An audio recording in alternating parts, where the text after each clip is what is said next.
రాయలసీమ ప్రాంతంలో మనం ఉదయం ఇందాక అన్న చెప్పాడు చెద్దన్నం ఎంతమంది తింటున్నారనేసి. చెద్దన్నం చాలా శ్రేష్టమైనటువంటి ఆహారం. నేను చెద్దన్నం తిని పొలంలోకి వెళ్తేనే సాయంత్రం వరకు పని చేయగలం. ఇడ్లీలు దోశలు తింటే సాయంత్రం వరకు ఉండలేం. తిన్న 10 నిమిషాల నుంచి విపరీతమైన దాహం వేస్తుంది. 12 గంటలకే ఒళ్ళు అదురొస్తుంది. మళ్ళీ వెళ్ళి ఏదో ఒకటి తినాలి. కాబట్టి మన లోకల్ ఫుడ్ అది. మధ్యాహ్నం రాగి సంగటి, అలాగే వేరుశనగ చట్నీ మన ప్రాంతంలో ఉన్నటువంటిది. దానికి మిగిలింది ఆకుకూరలో రకరకాలుగా మనం తింటూ ఉంటాం. సాయంత్రం అయితే వరెన్నం, అది మిగిలినటువంటిది ఉదయం చెద్దన్నంగా తింటున్నాం. మన దినచర్య ఇది. ఇదే మనం తీసుకునేటువంటి ఆహారం. మా అమ్మా నాన్నలు ఏం తిన్నారో, వాళ్ళ అమ్మా నాన్నలు ఏం తిన్నారో, ఇది జెనెటిక్ హిస్టరీగా నాకు పనిచేస్తుంది. నాది కాని ఆహారాన్ని ఏ చైనీస్ ఫుడ్ అనో, లేకపోతే ఏ ఆఫ్రికన్ ఫుడ్ అనో, లేకపోతే ఇంకోటో మనం తిన్నామనుకోండి, అది రివర్స్ వస్తుంది. రివర్స్ రాకపోగా మనం తిన్నామంటే రకరకాల హార్మోనల్ ఇంబ్యాలెన్సెస్ అయ్యి రకరకాల జబ్బులు వస్తాయి. అక్కడ జరిగింది అదే. అరటికి హార్మోనల్ ఇంబ్యాలెన్స్ చేసి హై ఈల్డ్ రావాలి. ఎందుకు అక్కడ ఆ ప్రాంతంలో చేశారనంటే, అరటి ఎక్కువ పండిస్తున్నారు, దిగుబడి ఎక్కువ రావాలి. ఒకసారి వేసినటువంటి పంట వైరస్ వస్తే మొత్తం పాడవుతోంది. నెమటోడ్స్ వస్తాయి అరటికి, ఎందుకంటే ఎప్పుడు తేమలోనే ఉంటుంది. అరటి, చెరకు, వరి, అలాగే కొబ్బరి, వీటికి నీళ్ళు ఎక్కువ అవసరం. వాళ్ళు చెప్పడం, నీళ్ళు లేకపోయినా ఆరుతడిలో వీటన్నిటిని మేము పండిస్తున్నాం. నా దగ్గర అరటి 75 రకాలు ఉన్నాయి. ఆ అరటి రకాల గురించి తెలుసుకుంటున్నప్పుడు నిజంగానే ఎంత గొప్పగా అనిపిస్తుందనంటే, ఇప్పుడు అరటి తిని జబ్బులు వచ్చాయి కదా, అదే ఒక్కొక్క జబ్బుకు ఒక్కొక్క అరటి వెరైటీ ఉంది. అరటి మీద పనిచేసేటువంటి రైతుల్ని కలిసినప్పుడు అర్థమైనటువంటి విషయం. కేరళలో రెడ్ బనానా దొరుకుతుంది కదా, నాటు రకం, మళ్ళీ హైబ్రిడ్ కాదు అది. ఆ నాటు రకం రెడ్ బనానా షుగర్కి చాలా మంచిది. డయాబెటిక్ ఉన్నటువంటి వాళ్ళకి చాలా మంచిది. డయాబెటిక్ మందులు వాడి కిడ్నీ ఇన్ఫెక్షన్స్ వస్తాయి. కిడ్నీ ఫస్ట్ డ్యామేజ్ అవుతుంది.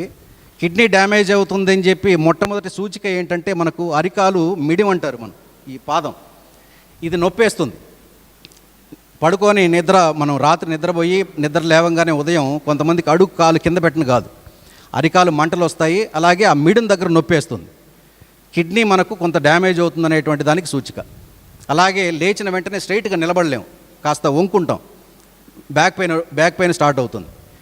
ఈ జబ్బున్నటువంటి వాళ్ళకి కేరళ అరటి రకం రెడ్ బనానా, నాటు అరటి, టిష్యూ కల్చర్లో పండించింది కాదు, దుంపలు తీసుకొచ్చి మనం నాటుకోగలిగితే చాలు.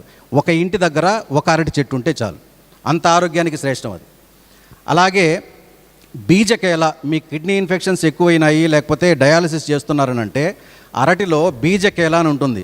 పండు నిండా కూడా గింజలే, మన మిరియం గింజ కంటే పెద్దది ఉంటుంది అది. ఆ సైజులో ఉన్నటువంటి గింజల్ని నూరి దాన్ని కషాయం చేసి తాగితే, గుజ్జు తక్కువ ఉంటుంది, అరటిపండు తినాలి. ఆ గింజల్ని నూరి కషాయం చేసుకొని తాగితే డయాలసిస్ ఉన్నటువంటి వాళ్ళకి మెడిసిన్ ఎంత పనిచేస్తుందో అంతగా పనిచేస్తుంది అరటి రకం. పసిపిల్లలు బలహీనంగా ఉన్నారు, వాళ్ళు బాగా బలిష్టంగా మారాలి అని అంటే అరటి నేంద్రం అనేటువంటి అరటి ఒక రకం ఉంది. మనం బేకరీ షాపుల్లోకి రౌండ్ షేప్లో చిప్స్ అమ్ముతారు కదా, బనానా చిప్స్, వాళ్ళు చేసేది ఆ నేంద్రంతోనే. నేంద్రం అరటి కీపింగ్ క్వాలిటీ దాదాపు 1 రోజులు ఉంటుంది. పండిన తర్వాత మీరు ఇంట్లో పెట్టుకున్న 20 రోజులు చెడకుండా అలాగే ఉంటుంది, బాగా పండుతుంది. ఒక్క అరటి పండు తింటే చాలు, అంత ఎనర్జీ ఉంటుంది. బలహీనంగా ఉన్నటువంటి పిల్లలు బలంగా మారుతారు ఒకటి. అలాగే పైల్స్, మొలలు ఉన్నటువంటి వాళ్ళకి నాటి అరటి అని ఒక పేరు. మనం తొక్క తీస్తే నారగా ఉంటుంది. మనకు మామిడిలో నార ఎలా ఉంటుందో అరటిలో నార ఉంటుంది. లోపల చిన్న విత్తనాలు ఉంటాయి, మన పంటి కింద తగులుతూ ఉంటుంది నములుతున్నప్పుడు. దీన్ని డెవలప్ చేసే మన వాళ్ళు G9 చేశారు. దాని ఒరిజినల్ వెరైటీ ఎలా ఉంటుందనంటే, బాగా మాగితే మచ్చలు వస్తుంది, మచ్చరటి అంటారు, లేదా పచ్చరటి అంటారు. చాలా పెద్దదిగా ఉంటుంది, ఒక పండు తినలేము ఒకటి.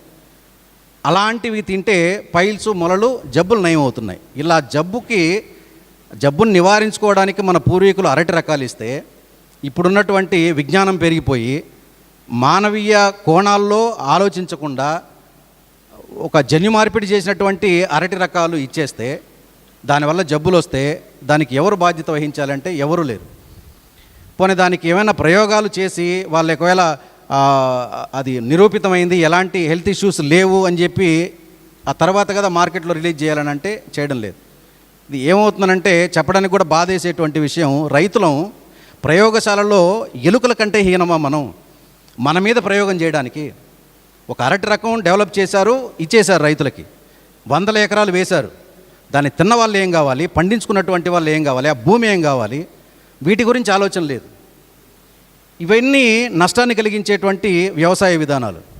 వీటి గురించి మనమే తెలుసుకోవాలి. ఒక కొత్త రకం మార్కెట్లోకి తీసుకొస్తున్నారనంటే దానివల్ల ఆరోగ్యానికి ఎంత ప్రయోజనం, ముందు మన ఆరోగ్యం గురించి కాకుండా భూమికి ప్రయోజనం కలుగుతుందా? నేను విత్తనాల మీద పనిచేస్తూ అన్ని చోట్ల ప్రచారం చేసేది ఏంటంటే, ఈ నాటు రకాల విత్తనాలు మనం తిని, ఆ నాటు రకాల విత్తనోత్పత్తులు మనం తింటే మనకి ఎన్ని రకాల ఆరోగ్య ప్రయోజనాలు కలుగుతాయో, ఆ విత్తనాలు భూమిలో వేస్తే భూమిలో లేని పోషకాలు సైతం ఆ విత్తనం ఇస్తుంది. నేను చాలా రకాల ఈ కార్యక్రమాల్లో చెప్పేటువంటి విషయం కూడా. మరిన్ని అప్డేట్స్ కోసం బ్యాక్ టు రూట్స్ యూట్యూబ్ ఛానల్ని సబ్స్క్రైబ్ చేసుకోండి.